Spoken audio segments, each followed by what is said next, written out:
Oh, ini penting sekali. Ya, Saya kira di untuk era mengurangi bebannya petugas kerja. lapangan itu juga sangat membantu. ya banyak terbantu lah ya. Betul. Tetapi kalau membangun sistem informasi teknologi informasi baru itu pun juga membutuhkan waktu dan membutuhkan biaya yang besar.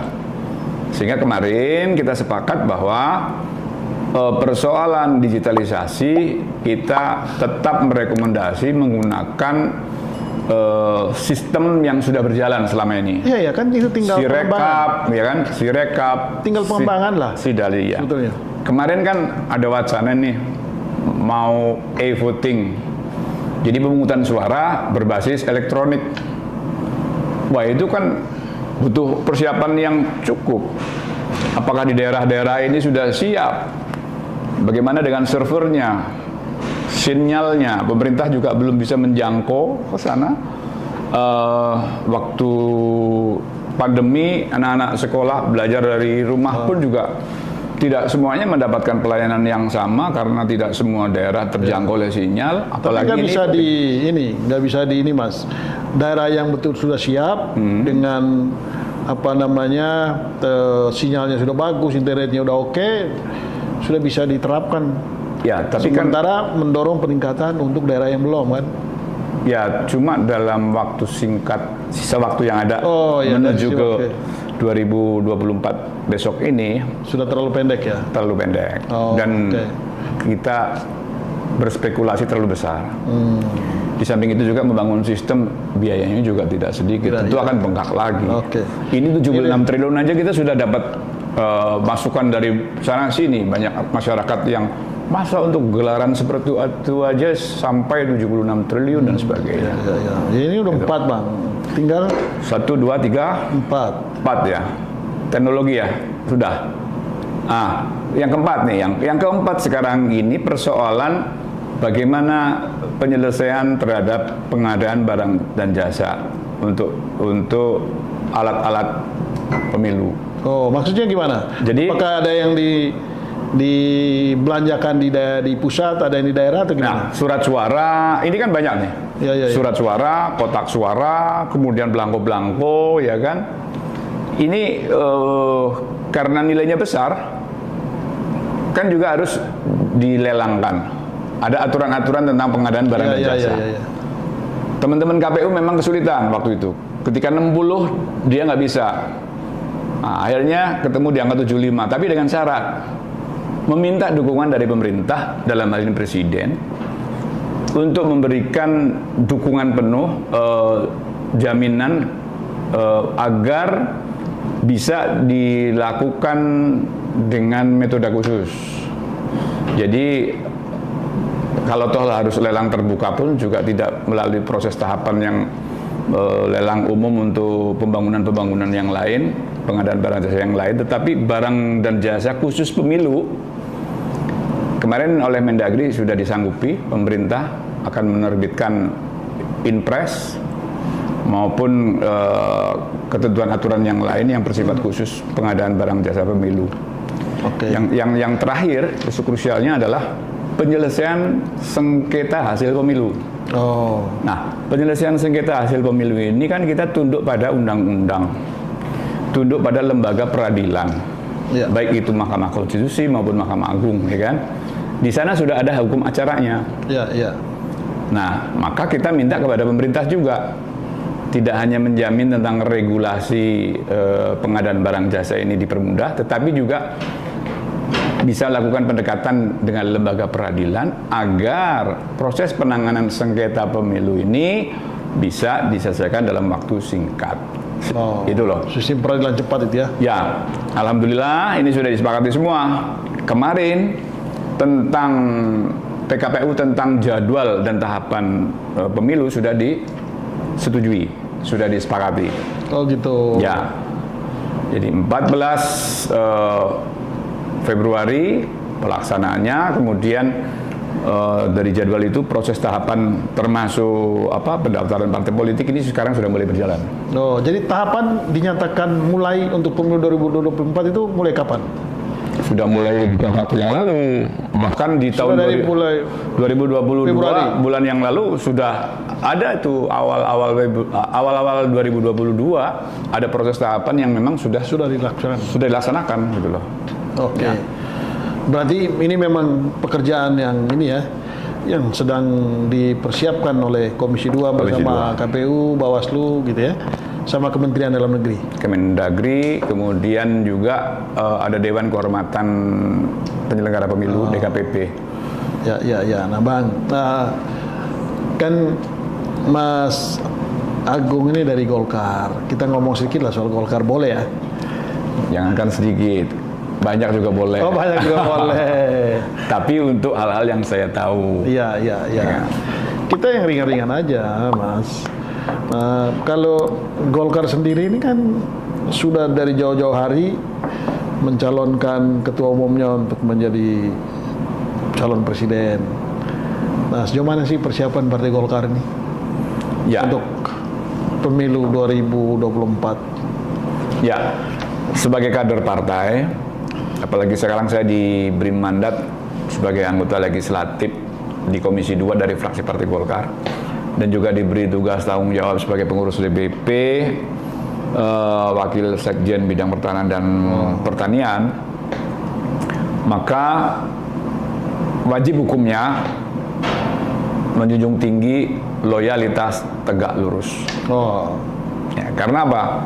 Amanat hasil Munas di sana memberikan keputusan secara mufakat mendukung Ketua Umum Erlangga Hartarto untuk diusung sebagai calon presiden di pemilu 2024. Kalau bahasa kami di kampung, wasiat wajibah bagi saya, ya kan, untuk mensukseskan pencalonan ini. Dan alhamdulillah teman-teman di DPP kemarin sudah kerja keras, kemudian ada ide gagasan yang cukup brilian ya, saya bilang. Kalau ibaratnya pemilu ibaratnya pasar rakyat, kita mencari keramaian, maka kita akan jadi ekor. Tetapi Partai Golkar sudah selangkah lebih maju, menciptakan keramaian. Ya kan? Prinsip di dalam pasar rakyat ini kan, kalau kita menciptakan keramaian, berarti kita akan menjadi leader di dalam perhelatan besar demokrasi itu. Ya kan? Ini Golkar luar biasa.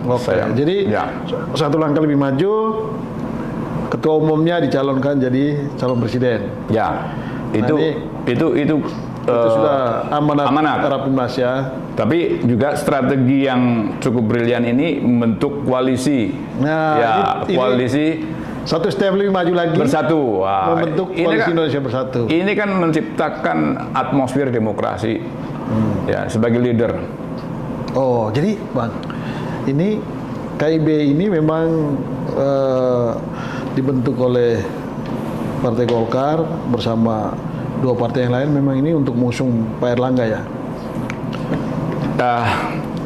Kalau sudah genderang ditabuh, kenapa kita terus kemudian tidak dilanjutkan orkestrasi ini? Gitu. Ya kan? Kita sepakat, pasar baru, pasar rakyat, demokrasi harus hebat. Dan Partai Golkar sudah mengambil langkah terlebih dahulu menciptakan strategi yang hebat ini, menjadi leader di dalam atmosfer pemilu serentak ini. Mudah-mudahan saja, saya berharap koalisi yang kita bentuk ini mampu menjadi biduk kontestasi Pilpres besok yang semakin hari semakin besar.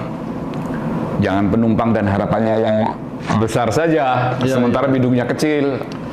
Tetapi juga harus biduk itu semakin besar, kemudian harapan dan dukungannya pun juga semakin. Ini sejak reformasi Golkar belum pernah jadi presiden loh. Justru itulah kali ini eranya. Ini saatnya. Saya menaruh harapan besar Partai Golkar bisa meraih kemenangan ya, merebut kembali posisi terbaik, mudah-mudahan bisa teratas. Mantap. Ya, tetapi posisi terbaik setidaknya dari pemilu sebelumnya.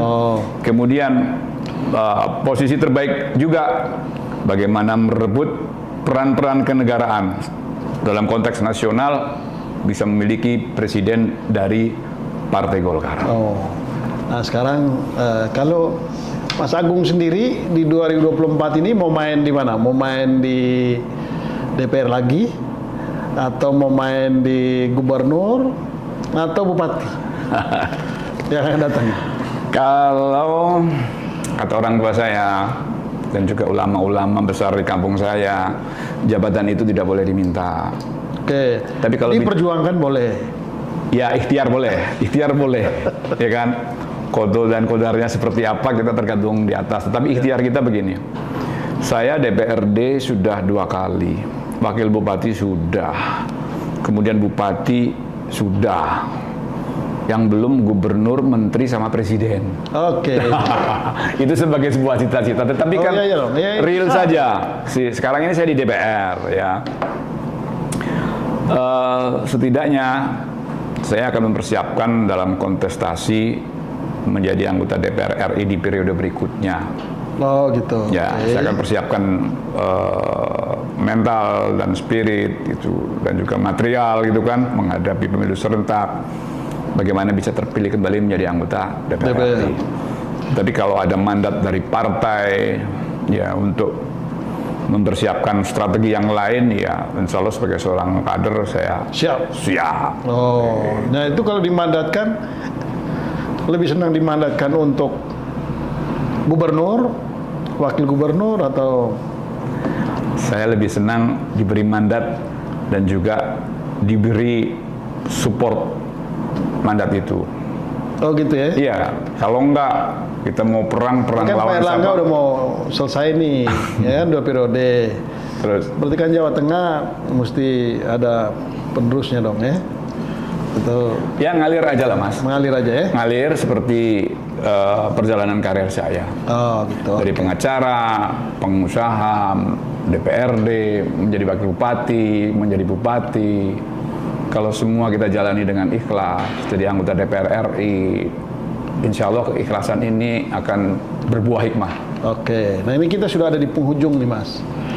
Apa pesan Mas Agung untuk pemirsa face to face ini? Ya, untuk pemirsa, mudah-mudahan bisa jadi inspirasi. Untuk pemirsa face to face, khususnya teman-teman milenial nih. Oh ya. Karena betapapun teman-teman milenial ini adalah ceruk terbesar dalam kontestasi dalam pemilu yang akan datang. Tolong gunakan hak suara teman-teman milenial ini dengan baik. Karena saya punya pengalaman menarik ya. Jadi ketika mahasiswa saya apatis, saya nggak gunakan hak pilih saya ditegur sama mertua saya, saat pemilu kok kamu di sini gitu. Kenapa nggak nyoblos? Enggak Pak. Ngawur kamu, tukang kerupuk di pasar aja gunakan hak pilihnya nyoblos. Kalian mahasiswa yang punya pemikiran akademik, kenapa tidak nyoblos? Dari situ akhirnya juga saya terinspirasi. Jadi jangan biarkan Indonesia ada di jurang kehancuran hanya karena orang-orang baik tidak ikut peduli di dalamnya. Jadi apalagi kaum milenial, kalau saya kan sudah kolonial ini. Oh gitu ya. Saya yang sudah saya sudah lanjut usia pun juga masih semangat. Mesti teman-teman muda juga harus semangat.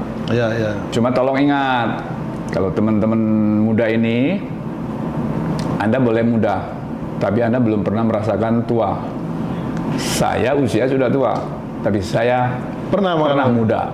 Oke, jadi keputusan generasi milenial atau masa depan bangsa ini ada di tangan generasi milenial 54%. Ya. Jadi gunakan hak politiknya untuk menentukan nasib dan masa depan bangsa ini. Terima kasih Mas Agung. Mudah-mudahan obrolan kita ini bisa bermanfaat dan menjadi inspirasi bagi siapapun yang menonton. Dan sampai jumpa lagi dalam program Face to Face berikutnya.